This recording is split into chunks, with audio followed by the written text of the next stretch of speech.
¿Cómo sobrevive un migrante? Esto es La Vida Dura y yo con mis locuras. Hola amigos y amigas. ¿Cómo están? ¿Cómo estás, Dey? Preséntanos a nuestra invitada ya conocida aquí. Hola, pues yo estoy muy contenta porque está aquí con nosotros nuestra amiga Natalie, que bueno, ya habíamos tenido el honor de tenerla de invitada, pero hoy va a ser muy especial porque nos va a abrir su corazón, nos va a externar su experiencia como migrante. Ella es venezolana, Sí. es influencer, mamá de 2. Y todo lo que ha tenido que vivir aquí en México. Su experiencia. ¿Cómo estás, Natalie? Bien, bien. Primero, bueno, gracias por invitarme. Cuéntanos, ¿qué te motivó a ti a salirte de tu país? ¿Cuántos años tenías?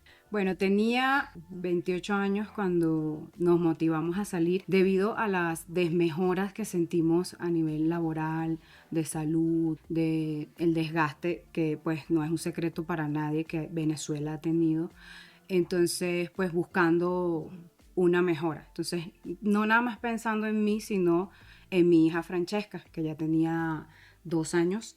Y entonces no conseguíamos una leche especial porque ella pues nació con una condición. Tenía un problema en el estómago que no le caía bien todas las leches. Era una leche en específica que ella podía tomar y pues no sé, nos estaba complicando horrible conseguirla en Venezuela a precios exorbitantes y luego ya ni siquiera a ningún precio, o sea, ya no había. Entonces eso nos motivó a salir pues porque dijimos, no, pues la niña no puede seguir pasando por esta situación porque ya es algo complicado de salud. Y eso fue el motivo principal, fue la salud de mi hija. Claro. Y entonces todo eso desencadenó salirnos como de nuestra zona de confort y empezar a pensar, mira, bueno, ¿qué vamos a hacer? Vamos a hacer un plan de acción, a ver qué podemos hacer para que la niña no vaya a estar viviendo esto, no ahorita, sino en su futuro, pues, porque ahorita era la leche, pero más adelante, ¿qué otro medicamento podría ser? O si te enfermas, o sea, todo se empezó a complicar mucho y eso fue lo que nos motivó en principio a salir de Venezuela. ¿Y por qué México? Mira, primero nos fuimos a Guatemala. Fue el primer país que visitamos. No llegamos directamente a México. Nosotros duramos 3 meses viviendo en Guatemala. Un conocido de mi esposo le hizo una oferta laboral. Nos fuimos para allá a vivir, a ver. Pero a pesar de que sí estuvo él como trabajando esos 3 meses que estuvimos, nos dimos cuenta que pues no conectamos también con el país, pues no conectamos. Es hermosa Guatemala, amo Guatemala, saludos a toda la gente de Guatemala, que son gente muy linda, pero pues nosotros como tal no conectamos con... Como en lo profesional. En lo profesional, vimos que pues es difícil conseguir mejores ofertas laborales, entonces por eso después decidimos venirnos a México, pero en principio la primera oferta que le hicieron a mi esposo fue laboral ahí en Guatemala y ya cuando cumplimos los 3 meses que cuando entramos nos dieron fue ese permiso, ya decidimos venirnos a México porque era lo más cerca. Yo empecé a investigar, hice mi estudio de mercado y le dije, bueno, mira, podemos probar con México, ya que es un país grande, que tiene posibilidades, veo que podemos tener más posibilidades de emprendimiento porque somos emprendedores y pues por eso decidimos venir a México porque la verdad no teníamos a nadie aquí, no tenemos familiares. Eran ustedes 3. Nosotros 3 y unos conocidos que estaban aquí que sí nos dijeron, no, vénganse porque me está yendo bien, o sea, aquí si hay trabajo, si te dan trabajo, entonces dije, bueno, vamos a ver qué sale. Y luego vienes y entras con una visa o algo así. ¿Te diste un permiso? No. Aquí, bueno, cuando yo entré en aquella época no pedían visa ni nada. Simplemente entras con tu pasaporte y listo. Pero sí tuvimos, porque ya obviamente México está teniendo mucho control desde hace muchísimos años con los migrantes. Desde el primer día que llegamos a México tuvimos el primer percance y fue de que nos encerraron en un cuartico a Miller aparte y a mí aparte porque pues no querían que nosotros nos quedáramos. Entonces nosotros de entrada sí, no sabíamos de hecho si nos íbamos a quedar, íbamos a probar. La verdad todo en ese momento era incierto. Sí. O sea, simplemente dijimos vamos a ver qué sale, pero no sabíamos si nos íbamos a quedar. Entonces nosotros dijimos, bueno, mira, vamos a ir de turista, vamos a conocer México y haciéndonos preguntas de que, ¿y por qué México? Y así pues, ¿y cuánto tiempo te vas a quedar? ¿Y qué vas a conocer? Pero ya yo había estudiado desde antes qué cosas podíamos conocer en México y pues les dije, no, mira, vamos a ir a conocer a la Virgen, vamos a esto, al monumento, y entonces pues después de largas horas, como 4 horas de espera que nos pusieron ahí con otros migrantes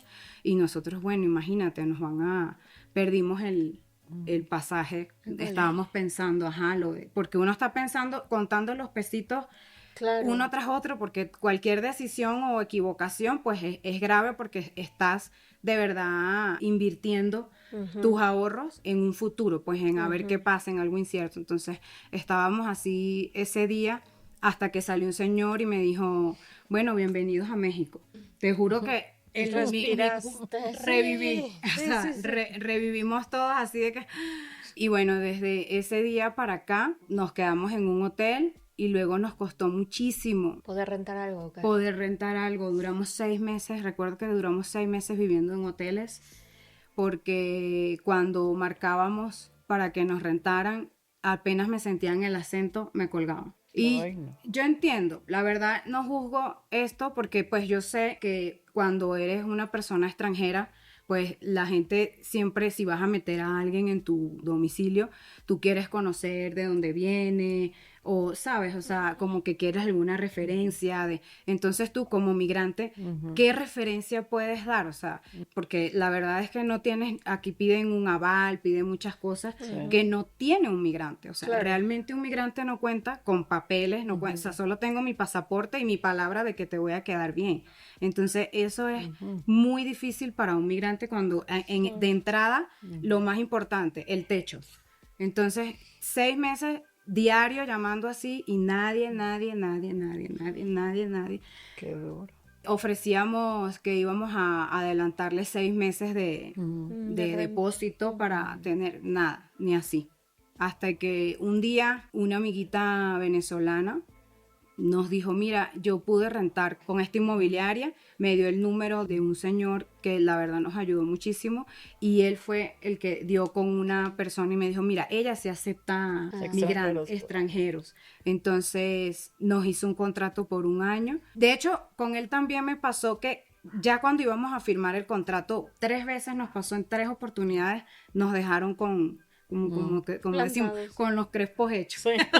Porque ya íbamos el mero día y entonces, ¿qué crees? Que cuando vio tu identificación se echó para atrás. Y yo había visto unos departamentos bien bonitos y toda ilusionada y ya lo último ya era... Ya, lo que sea, decía yo, ya lo que sea, ya el que me acepte, ¿sabes? Claro. Pero es desesperante, porque con una niña chiquita, ¿sabes? Angustia, claro. Es desesperante y tú dices, ay, no, ya, o sea, entonces sí. ¿Cuánto tiempo más voy a poder estar en hoteles aparte, no? De más a menos, empezamos en un hotel bien bonito ahí en Reforma y después al mes yo le dije, esto está como muy caro, vámonos al frente que está más, entonces el enfrente era más económico. Accesible. Y luego yo le dije, ¿sabes qué? Yo creo que esta zona no nos está funcionando. Y terminamos en un hotelucho por allá bien feo por la calzada de Guadalupe, que yo me acuerdo que costaba como 160 el día, imagínate, así feo. Pero era el presupuesto, pues, ¿sabes? Que nosotros estábamos, ¿no? Pero ¿Cuánto tiempo? Sí. ¿Cuánto tiempo? Porque era incierto, no sabíamos cuánto tiempo íbamos a quedarnos viviendo ahí hasta que alguien...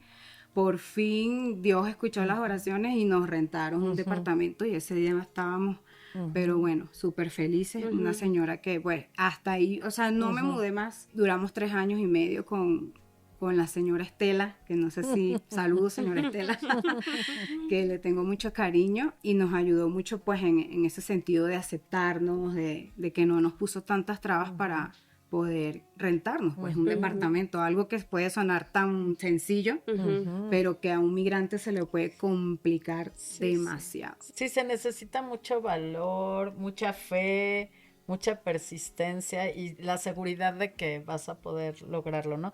Me hiciste recordar la película En busca de la felicidad. Sí. Véanla los que no la han visto porque sí te deja un mensaje importante. Wow, y es un poco bellísima. Siempre que la veo yo lloro. Ajá. ¿Y cuándo es que empiezan ustedes a producir? Porque traían el dinero que habían ahorrado, pero ¿cómo hacen para...? Bueno, mira, cuando uno llega a otro país, uno lo primero que quiere cubrir son las necesidades básicas. Techo, comida y empleo. Entonces uno busca como que eso. ¿Cómo subsistimos todo ese tiempo? No, yo tenía una peluquería en Venezuela. Que mucha gente dirá, ay, ¿cómo hicieron? Yo tenía una peluquería en Venezuela, lo dejé a cargo de mi hermano. Le dije, mira, tú vas a ser el gerente. Él se metió en la caja y él se quedó ahí a cargo de la peluquería y eso me estaba produciendo algo de ingreso. Sí, no era mucho. Realmente cuando yo lo cambiaba aquí, o sea, porque la moneda de Venezuela no es un secreto para nadie, que está mega devaluada. Entonces la situación estaba como que cada vez me llegaba menos. Con eso pudimos subsistir y con los ahorros, ¿no? Que teníamos, Miller tenía unos ahorros también. Luego lo que hicimos fue rentar el departamento y dijimos, bueno, un check, una preocupación menos, ya tenemos, pero no teníamos nada, estaba vacío. Y entonces yo le digo a Miller, ¿qué hacemos? Bueno, pues vamos a meternos ahí en internet y amueblamos el departamento con cosas de segunda mano, porque pues no nos íbamos a poner ahí exquisitos cuando ni siquiera sabíamos si, o sea, íbamos a ver qué onda, qué va a pasar. Entonces, ¿cómo vas a hacer una inversión así? Y pues eso fue lo que hicimos. Pues lo mejor que puede hacer un migrante cuando llega a un país es no endeudarse y tratar de ahorrar al principio lo más que se pueda, o sea, hasta el agua que te estás comprando, todo, o sea, pensar en todo. ¿Por qué? Porque eso es lo que garantiza el futuro en ese país, tu futuro, tu estancia, pero y tu bienestar financiero, pues, porque hay gente que llega a un país y se vuelven locos y empiezan a comprar cosas aquí y allá y se compran ropa. No, o sea, nosotros eso lo hicimos muchísimo después, al principio nada, o sea, y yo ni siquiera yo no iba a la peluquería, nada, yo no pensaba en eso, mi preocupación iba más allá de todo eso. Claro, de la imagen de los lujos, era más bien subsistir. No, era las necesidades básicas. Entonces, al principio, pues no, duramos, ¿qué te digo? Como un año sin poder encontrar una fuente de ingreso aquí, porque también pasa lo mismo cuando vas a buscar empleo. Claro. Te piden, ok, pero usted es mexicano. No, bueno, obvio no, porque te sienten el acento. Y entonces con el pasaporte no te pueden dar porque empleo. No tienes RFC y todo esto. Entonces, otra complicación. Entonces, al principio sí buscamos como que yo le dije a Miller, bueno, nosotros somos unos cracks en venta, vamos a buscar en ventas, ¿no? Algo, claro. Y este mismo amigo que nos dio la renta en la inmobiliaria, a él mismo le pedimos empleo, pero él no nos dio empleo, no porque seas malo, Ali, sino porque entendemos que igual, o sea, no teníamos era pasaporte, estábamos en trámite de la residencia permanente, lo vio complicado darnos eso, empleo, y no nada más él, muchísima gente. Lo primero que hicimos fue comprarnos un carrito bien viejo. No, el carrito estaba. Pero bueno, lo que necesitábamos era trasladarse. Aquí nadie andaba pendiente de que hay el carro, porque ese es otro error que hacen los migrantes. Llegan y se endeudan y sacan un carro de agencia porque se les hace fácil. Cualquiera tiene un enganche y en las agencias sí, con el pasaporte en aquella época te daban un carro.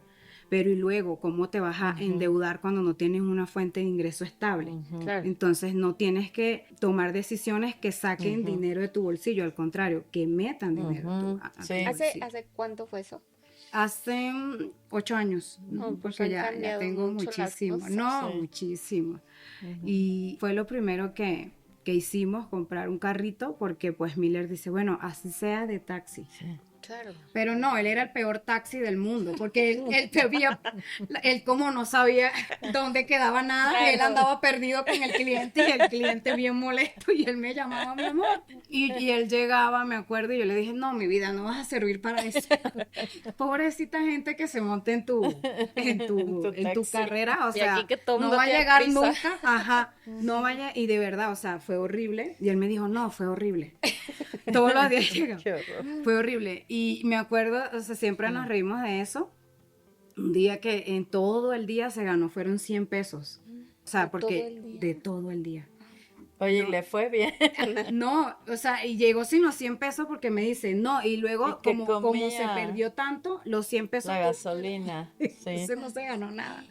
Y yo le dije, ay, no, o sea, no. Y bueno, así empezamos, pues como que viendo a ver qué hacíamos.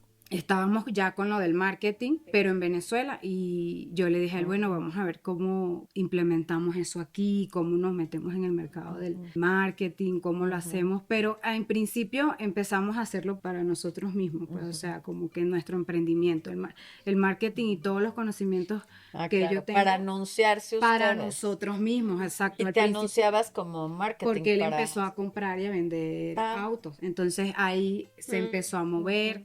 Y pues empezamos con eso, con emprendimientos.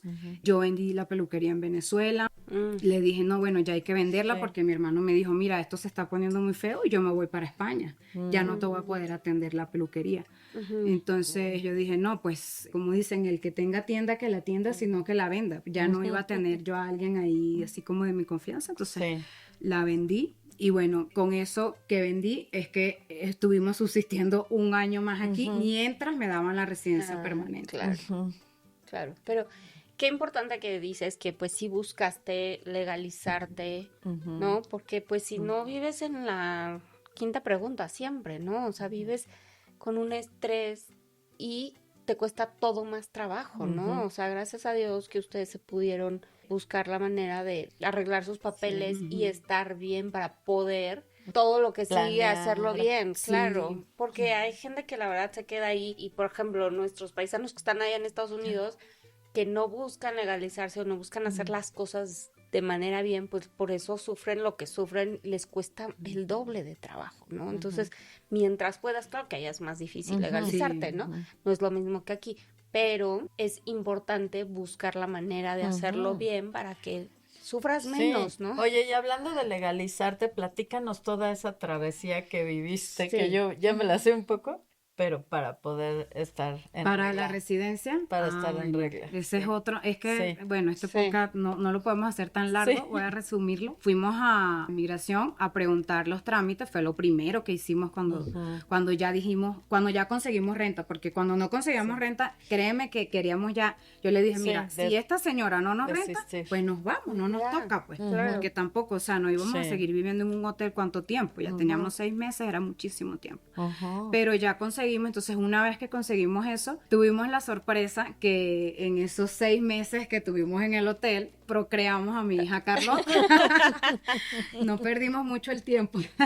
Sí, es cierto. ¿No tenían tele en el hotel? No, sí tenía, pero sí, a mí me empezaron unos mareos, unas náuseas, y yo decía, no puede ser, Dios mío, no puede, porque, o sea, sí, lo sentí, pues, y dije, no puede ser. O sea, obviamente sí queríamos tener otro, yo siempre quise tener dos niñas, pero pues estaba toda la situación complicada en ese momento como para que otra responsabilidad más.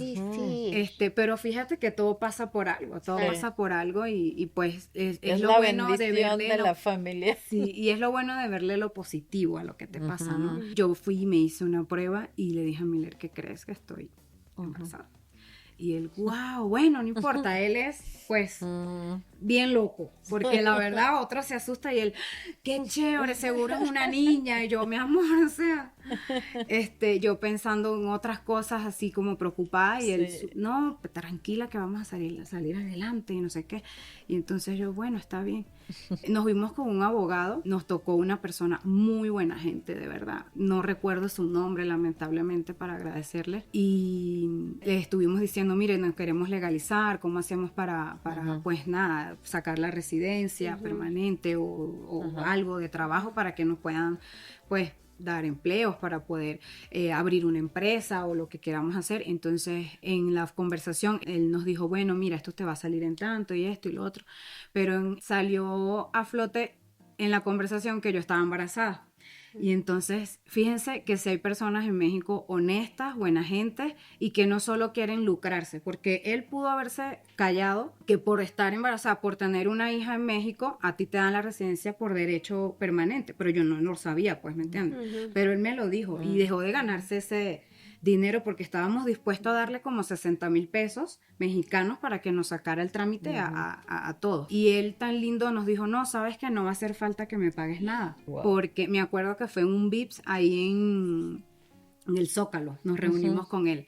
¿Y por qué? No, porque si usted está embarazada, porque no espera dar a luz y ya usted va a migración y ya con eso a ustedes le dan la residencia permanente. ¿En serio? Sí. ¿Y en cuánto sale? No, allá, o sea, eran unos montos mínimos de trámite, Sí, ¿no? sí, O sea, puro recuerdo que eran trámite. como, no sé, 2,000 pesos, algo así, o sea, a 60,000 que él me pudo haber cobrado. Claro. No, el señor, de verdad, un ángel. Sí. Un ángel. Fue un ángel porque le íbamos a dar muchísimo dinero que estábamos necesitando. Y él, tan lindo, nos asesoró muy bien y me dijo, no va a hacer falta. Si usted está embarazada, usted, mire, trate de subsistir estos meses hasta que dé a luz y luego usted cuando la niña nazca, usted va para inmigración y con sus papeles ustedes le van a dar la residencia permanente. Y así fue. ¡Qué emoción! Entonces, por medio de Carlota, ustedes Es la consiguieron... bendición. Exacto. Entonces, sí, Al ¿verdad? final sí nos Al final sí venía por algo. Sí, pues, porque, y sí dio alegría, o sea, aparte de que es una hija y es una bendición,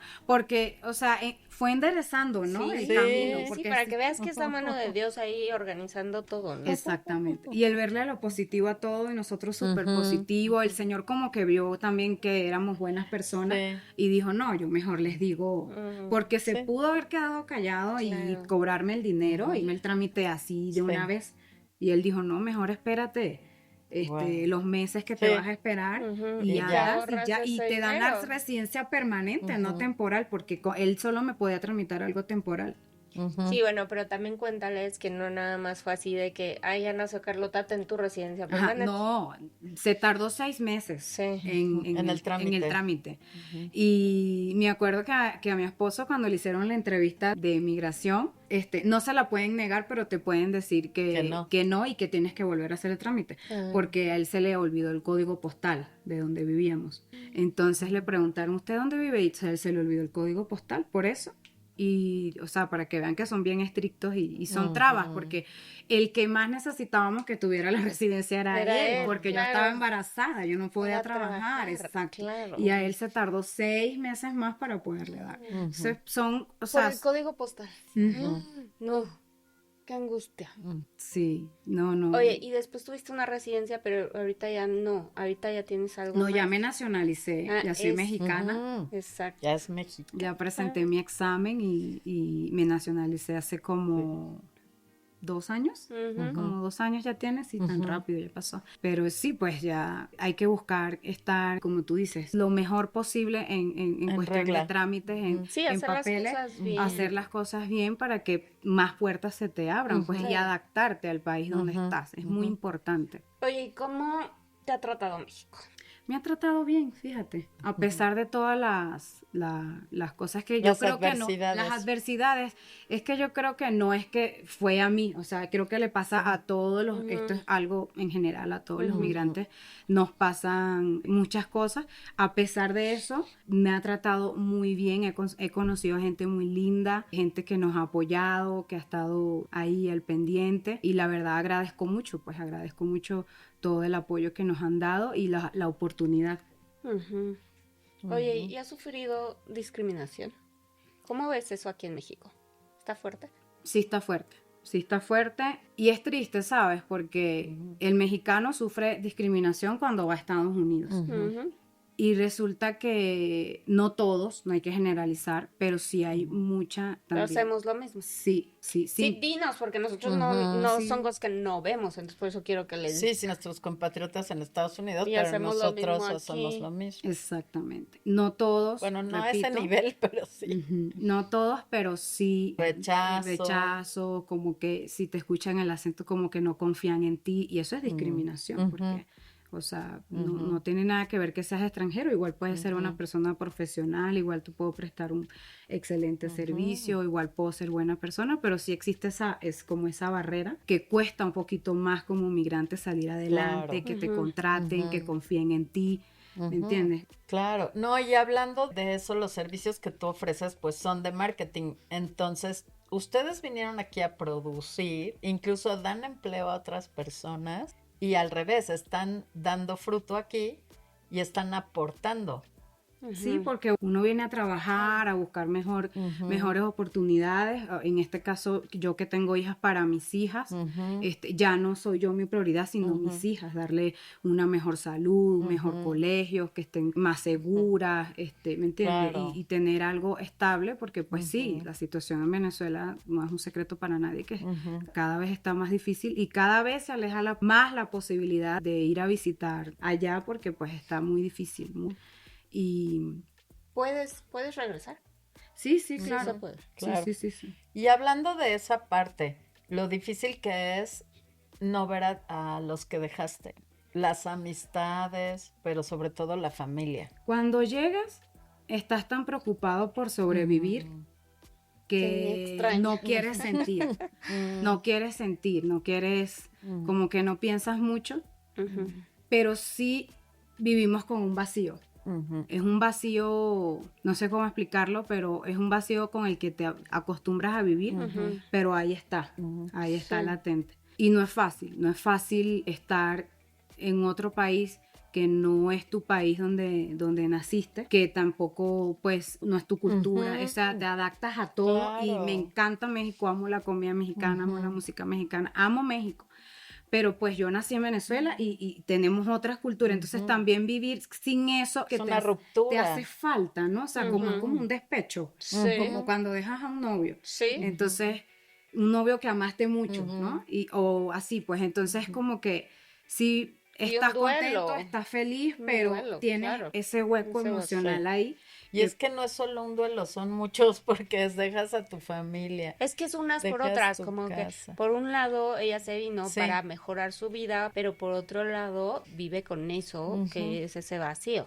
Sí, yo te entiendo perfecto. Yo el día que me regresé a Estados Unidos fue el día que me di cuenta que traía ese vacío. Yo no lo había identificado. No lo había concientizado hasta que yo me regresé. Sí, es un vacío, una angustia que se siente todo el tiempo y siempre como el extrañar y la familia y que tus hijos no conocen a su familia, o sea, son no tener el roce diario así normal de que mira, vamos a la casa de tu abuelita o te dejo con tu tía o mira tus primos, ¿sabes? Sí, porque ustedes son choferes, niñeras, todo, padres, apoyo emocional, educadores, todo, y te conviertes en todo para tus hijos. Entonces tratas de darle como una red de apoyo también, ¿no? Para sostenerlas. Claro, para sostenerlas, pero obviamente sí se siente ese vacío y bueno, los migrantes que nos están viendo no me van a dejar mentir, que es fuerte, y yo lo que les puedo aconsejar que a mí me ha funcionado es que pues vayan a terapia, externenlo, no se queden con eso, o sea, porque la verdad, o sea, estamos tan preocupados siendo migrantes que hay que surgir, que hay que hacer esto, que nos olvidamos de la parte emocional que es tan importante. Sí. Oye, si lo vemos positivo, el hecho de que ustedes 4 estén solos los ha unido también, ¿no? Los hace ser una familia íntegra y unida. Sí, porque no tienes para dónde coger, como decimos en Venezuela. Sí, o sea, no tienes para dónde correr, ¿no? Entonces eso hace como que seas más resiliente, aguantes más, y pues también ayuda en cierta parte a cuando tienes, porque nada es perfecto, cuando tienes problemas, que no haya nada externo o opiniones externas o que te toca enfrentarlo y resolverlo. O lo resuelves o se acaba todo y pues... ¿Y en algún momento de toda esta travesía de estos 10 años pensaron en me quiero regresar? Siempre. Se piensa siempre. Cuando tienes momentos difíciles, pues uno siempre... hay una parte ahí del cerebro reptiliano que no quiere que sufras y que cuando tomas decisiones así te dice, ay no, porque te va a pasar esto y lo otro. Entonces uno siempre tiene miedo. Sí. Siempre tenemos miedo. Aunque ya yo soy mexicana, aunque ya uno se siente más estable, siempre existe ese miedito, ¿no? Sí. Que pues tenemos todos como emprendedores, pero como migrante pues siento que se siente más, es exponencial. Todo está todo está como más, se siente más sensible, más sensible. Y bueno, el miedo en realidad a veces ayuda porque te mantiene alerta, y precisamente ese miedo es pues cómo voy a planear para tener bases hasta financieras de otro tipo, tiene no nada más viviendo en el riesgo, sino dices, no quiero que me pase esto ni a mis hijas, entonces voy a planear, voy a comprar algo para Eres más planificado. Pues a los migrantes que les va bien es porque son más planificados, porque pues sí, planificas como piensas mejor, porque pues no tienes, bueno, mira, si perdí todo, ajá, que ahora quién me va, por ejemplo, si te va mal en un emprendimiento y eres natal de tu país, pues tú te vas a casa de tu mamá, pero aquí no está la opción de que me voy a la casa de mi mamá o que cualquier cosa, no, o sea, aquí o lo haces bien, sí, que mi hermano me fracasa. presta dinero. Exactamente. Sí. O sea, más bien uno se viene aquí para ayudar a su gente allá en Venezuela. Claro. Entonces no tienes la opción de que yo voy a pedirle a la gente allá, no, al contrario, la gente también se viene aquí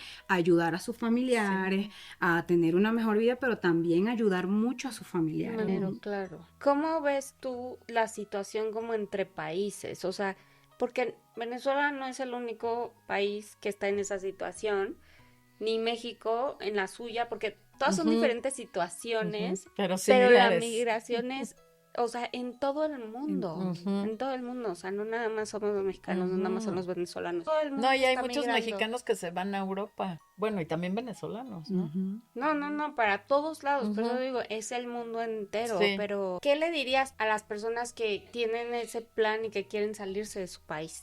Les diría que no es fácil, que lo mejor que pueden hacer es tener un plan de acción, tener algo ahorrado, o sea, tener un colchón para poder aguantar. Y más cuando tienes hijos, someter a tus hijos a ciertas situaciones de personas que están en la calle, los niños. A mí se me parte el alma. Yo sé que queremos surgir, yo sé que queremos echar para adelante como sea, pero la verdad es que sí, teniendo un plan de acción, teniendo como un paso a paso de lo que vas a hacer o algo más o menos claro, porque yo sé que cuando llegas a otro país no tienes muchas confusiones y no sabes quién te va a abrir las puertas, quién te va a ayudar, pero sí tener un colchón, unos ahorros, algo. Yo sé que cuando sales tienes dinero, o sea, todo esto es una contradicción. Yo sé que es contradictorio, pero pues sí, necesitas por lo menos un colchón para aguantar, para establecerte, para pues hacer las cosas bien y que puedas pues triunfar en otro país, porque sí se puede, en México, en Estados Unidos, sí se puede, y hay mucha gente que le está yendo muy bien porque hicieron las cosas bien y si tuvieron un plan de acción, ¿no? Antes de emigrar, o fueron adaptándonos. Fuimos adaptándonos también, porque adaptarse es muy importante a todo. Si no te adaptas a ese nuevo país, es muy difícil que surja. Y ustedes fueron una historia de éxito, pero la verdad es que los migrantes sufren cosas horribles. Por la situación también, ustedes se ven en una buena situación. A pesar de todo lo que sufrieron, no estoy minimizando su sufrimiento, pero hay gente que se viene caminando, ¿no? Entonces, esa gente luego les pasan cosas terribles que dices, híjole, ¿qué fue mejor? O sea, ¿no? O sea, ¿valió la pena realmente salirte? ¿Realmente estabas tan mal aquí? Resulta que no estabas tan mal y no sabías. Ahora resulta que ya te enfrentaste a algo peor y cosas dolorosísimas y traumantes que les pasan a los pobres migrantes. Entonces, valorar antes de salirse de verdad si vale la pena y de en qué condiciones te vas a salir. Es difícil darles un consejo porque cada quien sabe lo que está viviendo. Exacto. Cada quien sabe el infierno que está viviendo y por qué quiere salir. Te digo, de eso. Tienes que valorar. Es difícil y todos no estamos en la exactamente en la misma situación. Pues, ¿entiendes? Pero bueno, ser resiliente, ser positivo. Sé que al principio no puedes pagar un psicólogo. Yo después de mucho tiempo fue que fui a terapia porque pues no era mi prioridad en el momento, aunque sí debería de ser una prioridad. Y sí buscaba ayuda por internet, sí leía, o sea, hay cosas que no son tan costosas que te pueden ayudar emocionalmente, ¿no? Escuchar podcasts como La Vida Dura. Sí, o sea. Oye, y hablando de emocionalmente, ¿qué emociones has sentido durante toda esta trayectoria? Wow, muchísimas. Ya hablamos de miedo, estrés, tristeza, nostalgia. Fíjate, mi mamá falleció y yo no pude ir a visitarla porque tenía Carlota, había un tema con el pasaporte de Carlota y yo la estaba amamantando. y no me podía ir sin ella porque la niña pues, o sea, y no pude ir. O sea, llamé hasta el cónsul y no se pudo, porque pues no podía yo moverme sin la niña porque la niña estaba, o sea, dependía de mí, era una bebé. Y pues estuve en una situación súper complicada y yo sé que no soy la única que no ha podido despedir a un ser querido, que no ha podido ir a verla, no ha podido ir a su velorio, no ha podido llorarla bien incluso, y eso es muy duro, eso es muy duro y no se lo deseo a nadie. Pero estoy segura de que pues muchos migrantes pasamos por esta situación y vives con un sentimiento de culpa. Yo vivo con ese sentimiento porque siempre tú dices, bueno, pude haber hecho algo más, ¿me entiendes? Y aparte el otro sentimiento de culpa cuando tienes hijos es que ellos no puedan compartir con su abuelita, con sus seres queridos. O sea, así el roce diario, porque ok, pero yo te hablo del día a día, pues, ¿sabes? Del roce diario, de una vida normal, pues. Realmente no tenemos una vida normal, pues, o sea, es una vida que le doy gracias a Dios porque es muy bonita y somos nuestra propia red de apoyo, pero pues no es lo que uno quiere para sus hijos, ¿no? Sí, normal, con familia cerca. Sí, pero pues tampoco nos vamos a morir por eso. Son niñas fuertes que tienen mucho amor, tienen mucho cariño. Gracias a Dios existe la tecnología donde podemos diariamente hablar, tienen contacto con sus tías, su abuelita, todo. Y bueno, el cariño traspasa la pantalla, las fronteras y eso es lo bonito, pues, y me quedo con lo positivo definitivamente. Oye, Natalie, pues hablando de traspasar fronteras, les trajimos un ejemplo impresionante porque, bueno, aquí están todos los países, el mundo, y aquí tenemos a México y Venezuela tan cerca y a la vez tan lejos, y así, pues, nuestros familiares que se van a Europa, se van hasta allá, pero en realidad todos somos uno y todos estamos aquí adentro. Y qué bonito es que nos podemos unir. Cada uno de nosotros tenemos competencias diferentes, habilidades diferentes. Y pues si nos unimos, todos podemos estar mejor. Entonces, bueno, a mí me da mucho orgullo el ejemplo que nos has dado tú y tu esposo y tus hijas de fortaleza, de resiliencia. La resiliencia es cómo te enfrentas a las adversidades. ¿Qué haces con las adversidades? Y ustedes han sabido muy bien mover las piezas del ajedrez y lograr adaptarse. Y yo creo que vienen muchísimos más éxitos para los dos y para tus hijas. Y pues felicidades. Son bienvenidos. Gracias. Ustedes y todos los que quieran venir a México. México se caracteriza principalmente por eso, porque siempre hemos recibido a la gente de otros países. A veces, como dices tú, una que otra persona que no. Sí, claro. Pero en general sí somos amorosos. Sí. La verdad, sí, yo tengo el honor y la dicha de compartir mi vínculo más cercano, son mexicanos. De hecho, el padrino de Carlota es mexicano y nos han incluido en su familia. Nos han incluido, nos han dado mucho cariño, muchas atenciones y nos han ayudado, pues, y ha sido emocionalmente muy positivo para nosotros y para las niñas también. Uy, qué bien. Pues entonces, amigos y amigas, cuando vean un extranjero llegar a su país, ayúdenlo, respáldenlos y abrácenlos fuerte, porque en realidad, como les decíamos, todos somos uno. Exactamente. Ay, pues te agradecemos mucho tu testimonio, gracias por compartir. Y como dice Dave, son bienvenidos aquí. Si a ustedes les tocó un poquito esto, si necesitan que alguien más escuche por favor, compartan este podcast. Estoy segura que le va a tocar el corazón a alguien que lo necesita. Sí, sí se puede. Gracias. Ay, qué bonito. Te queremos, Nata. Tú querías llorar. Oye, Jerry quería llorar. Y yo dije, Tú bien resilient.